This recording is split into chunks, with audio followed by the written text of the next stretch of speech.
Hello बच्चों, और question is here which is not applicable to biological species concept. देखिए, biological species कैसे develop होती है।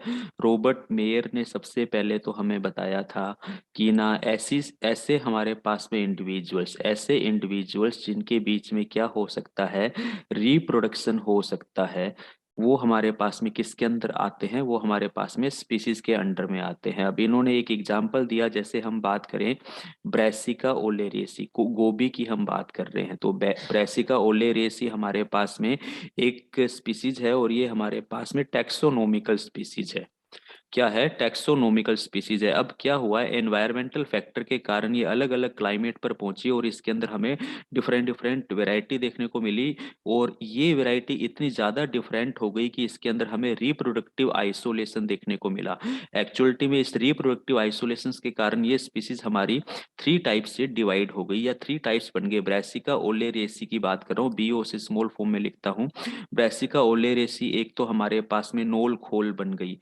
दूसरी हमारे पास में ब्रेसिका ओलेरियसी हमारे पास में कॉलीफ्लावर बन गई। ठीक है। उसी तरह से हम बात करें ब्रेसिका ओलेरेसी, मेरे पास में कैबेज बन गई।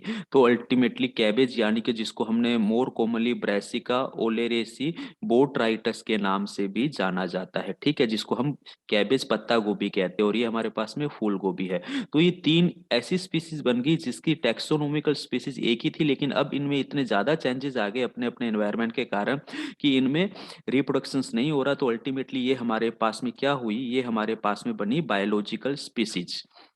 अब ये बायोलॉजिकल स्पीसीज क्यों बनी, इनके अंदर हमें क्या देखने को मिला, रिप्रोडक्टिव आइसोलेशंस देखने को मिला, नेचुरल सिलेक्शन देखने को मिला। डेफिनेटली एनवायरनमेंट के कारण इन्होंने क्या किया, अपने अंदर चेंजेस किए, और नेचुरल सिलेक्ट होकर ये नई नई स्पीसीज के अंदर डेवलप हुई, बिल्कुल देखने को मिला। जीन पूल क्या होता है, ये जो ब्रेसिका ओलेरिसी किसी प्लेस पर थी हमारे पास में, इसमें से कुछ पॉपुलेशंस क्या हुई, अलग अलग प्लेस पर चली गई। अलग अलग प्लेस पर चली गई तो वहां के एनवायरनमेंट के अकॉर्डिंग ये क्या हुई, चेंजेस हुई, जिसके कारण हमें तीन स्पीसीज मिली।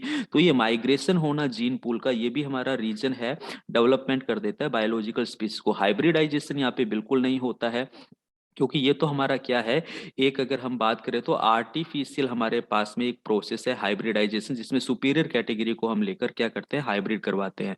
तो हमारा ए ऑप्शन यहाँ पे बिल्कुल सही जाता है। तो यहाँ पर अगर हम देखें तो नोट एप्लीकेबल कौन सा है, हाइब्रिडाइजेशन नोट एप्लीकेबल है, इसीलिए ऑप्शन ए हमारा क्या है यहाँ पर बिल्कुल राइट आंसर जाता है। Okay, thank you.